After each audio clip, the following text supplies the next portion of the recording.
there's all those experiences, and then it just like seemed like a lot of that just was cyclical, where isolation and feelings of inadequacy and wanting to protect myself and not wanting to let people in and let them know who I am, and not having social bonding experiences with my peer group.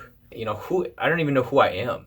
Like, why do I keep going through these patterns, and why can't I just find a stable personality? Why can't I find a stable me? Hey, thanks for clicking. I really wanted to just make this video and talk about a potentially undiagnosed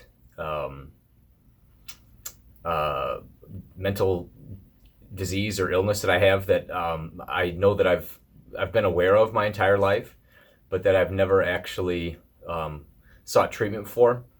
I think I've sought treatment for other things in the past that have that I've masked, or that I've just described as something other than avoidant personality disorder, but had never actually sought help for avoidant personality disorder. So here are my thoughts on how I might have undiagnosed associative avoidant personality disorder.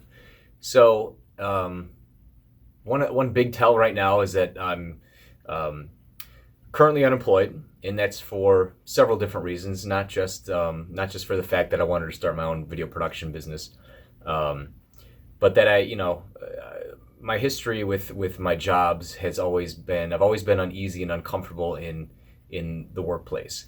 The first time I remember this happening was at I worked at a place called Factory Card Outlet, and just the feelings I got of going into work every day and making a mistake and being judged for it was kind of the first place I remember publicly feeling like that. That I really didn't have much self-esteem, and it would really affect my relationships in the workplace. I didn't quite form relationships with people at work, and that carried over to another isolating position that I had at the next job. I left Factory Card Outlet for a position at Bass Pro Shop, and I was a credit card associate, the guy with the clipboard that goes around and asks people if they want to save 10-15%, and then I get a little bit of a commission. And that was kind of a dead-end job, very isolating. I mean, I'm standing by myself all day at the fish tank at a podium, and not really wanting to go up and talk to people. Even it's weird because there are points where I combat this really go-getter attitude, this really go-getter personality, in that I'm fearless and can do anything. But it really contrasts with this like overwhelming sense of inadequacy and being judged, and being labeled as something that is less than somebody else, and it goes further back than Bass Pro Shop and Factory Card Outlet, and then leaving my most recent position as a project manager for a paint company, and always in the meetings. I mean, I worked there for 2 years, and I did a great job according to other people. But as I'm sitting in production meetings, and as I'm sitting in my office and cubicle, and I'd be in my cubicle alone, which was probably the most comforting and most terrifying thing at the same time. Comforting in the fact that I didn't have to deal with people and their personalities all the time, but then always like, well, I should be out there doing, I should be away from my desk, helping people out with projects in the studio that are going on. There's a big crowd over there, but I'm not one to like jump into a crowd like that, because I don't want to come off as socially awkward or weird, and I don't want people thinking negative, even just thinking negatively of me. And I have no idea what people are thinking. I mean, logically, I have no idea what people are thinking. So it's kind of like this devil and angel thing that I deal with as far as work is concerned, because I know I have to function. I know I have to be a productive member of society, but sometimes this feeling of being inadequate is so incredibly overwhelming. Now, it's not just work history. I had suffered abuse when I was younger. Something had happened with a neighbor, and it was enough of a thing that I knew it was wrong, and I had to tell my parents, and then I was never allowed to see that kid again. And they threw me in counseling, and I don't really even know what happened with counseling. I mean, according to what I hear from my folks now, is that the counselor is always telling my parents, "Hey, he's fine. The kid's fine. He's normal." And they're like, "Well, what does that mean, normal?" And I'm not exactly sure why they threw me in counseling. I think it may have been for more than just that incident that happened when I was a kid. So there's abuse there. There was and when I say abuse and then I say incident, it was really not just it wasn't an ongoing thing with that neighbor, but there is ongoing family trauma. There's ongoing issues with having step siblings, and my dad and the step siblings not getting along and seeing physical fights and a lot of yelling, a lot of emotional outbursts that I just remember growing up with that were just common in the house. And I think I just absorbed that. Like, these are some of the most poignant memories. Like, why is mom and dad fighting? Why is Andy being pushed around? Why why does nobody seem happy? Why do there seem to be all these issues and nobody wants to talk about it? It seems like things were just kind of swept under the rug. So there's there's the abuse, there's the neglect, not being able to talk to anybody in the family about this, because anytime I brought it up, it was like, well, what's the problem? Like, what's going on? And I didn't know how to verbalize what I was feeling inside, even though what I was feeling inside was so discontent. Like I have no stability here. I have no emotional output. I have no emotional input, and I must be the only one feeling this way. I remember, being young and always wanting to just be alone, like always distancing myself, going off into another room just to be by myself. Even if there was a big crowd downstairs and we have lots of people over, I didn't like that. Like, it's like, it's too much. It's too much to be around a crowd of people like that. Get me away by myself. Get me away so that I can feel calm inside, so I can feel okay. And it's like, looking back, I'm like, that's a very destructive thing, because you want to feel okay and you want to distance yourself from people, and sometimes that's the only way to do it, but at the same time you're distancing yourself, and that's harmful because we need social interaction and we need other people. I mean, I'm a firm believer in that. Like, when we talk to people and we interact with people, we really help form our identities. And even logically knowing that, it doesn't really help the fact that I feel super inadequate around other people. I feel super just underdeveloped, undernourished, undernurtured, a bunch of crap. So there was bullying in school where, back in my day, fag and gay was tossed around as a, it was a term you used when you're like, oh, you're not cool, quit being a fag. And that, coupled with actually maybe being gay, is like, wow, people can actually see what I might be dealing with. And so I can't put that on display, so let's just keep everything to myself.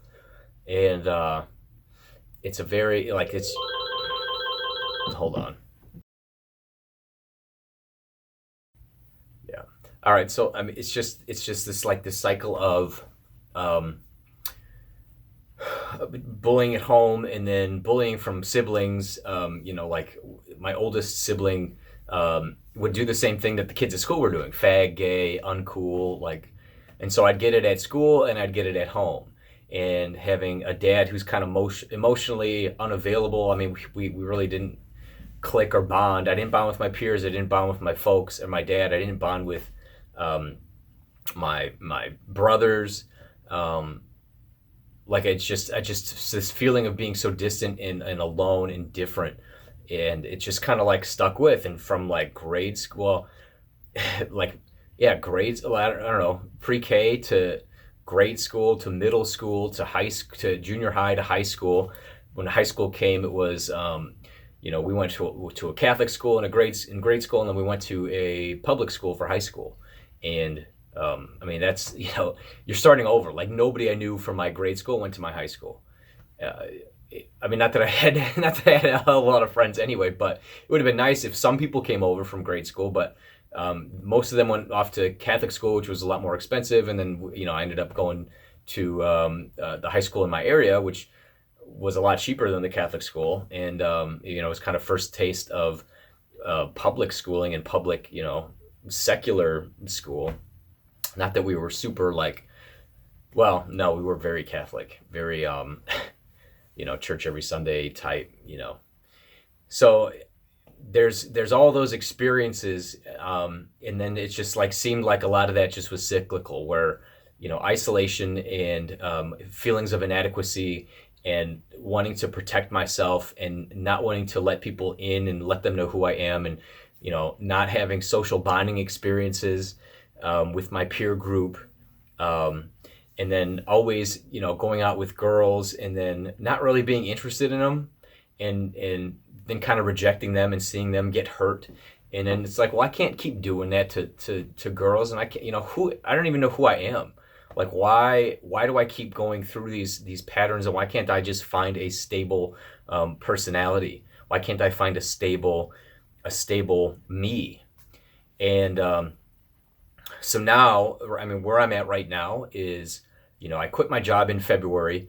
Part of it was drug abuse. Not the work didn't know, but what I was just doing in my own personal time, I can probably count it as abuse, where I was just using it to maybe soothe or to escape or to just feel good. And I was like, well, hey, there's nothing wrong. I'm just doing it as a casual, a hobby. This is just fun for me. But realizing maybe what marijuana does to someone's mental faculties, it could exacerbate mental problems that they are having.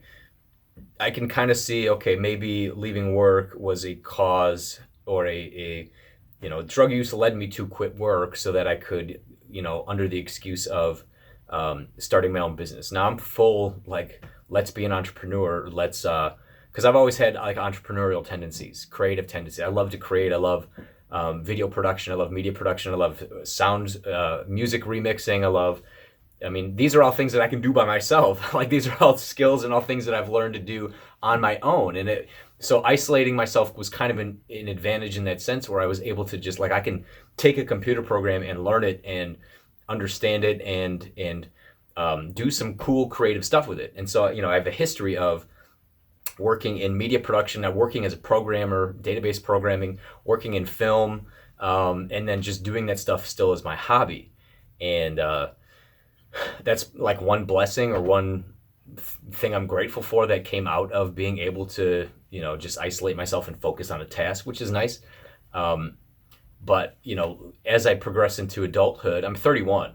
And so as I progress into adulthood and I see that I'm living at my, with my folks, and luckily I save every cent that I make so I can kind of go on the offense like this, but I'm dipping into savings to just make this entrepreneurial dream work. And, the clock is ticking on that.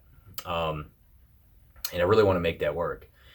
I don't have a house or a mortgage. I don't, I feel like I'm very behind in a sense, to societal standards, and not, developed to the point where I can relate to peers, or relate to, people who are buying their homes, people who are getting married, people who are living with partners, raising kids, doing whatever. So it's very difficult in that sense. I struggle with, hey, maybe I am on the right path. Maybe I am doing what I should be doing, and not should be in the sense that I have to be doing this, but should be in the sense that I'm feeling like this. It's a fulfilling thing to be able to build a business, but at the same time, I want more social connections. I want more, less. I want less feelings of isolation. I want to be able to move out of my parents' place. I want to feel comfortable, in networking events. I want to do all these things, and it's just taking a while to get there. And I appreciate you watching this very candid video. I just wanted to be real with you. I wanted to just express what I'm going through, and I kind of just want to use this channel as a journal for anybody else who's struggling with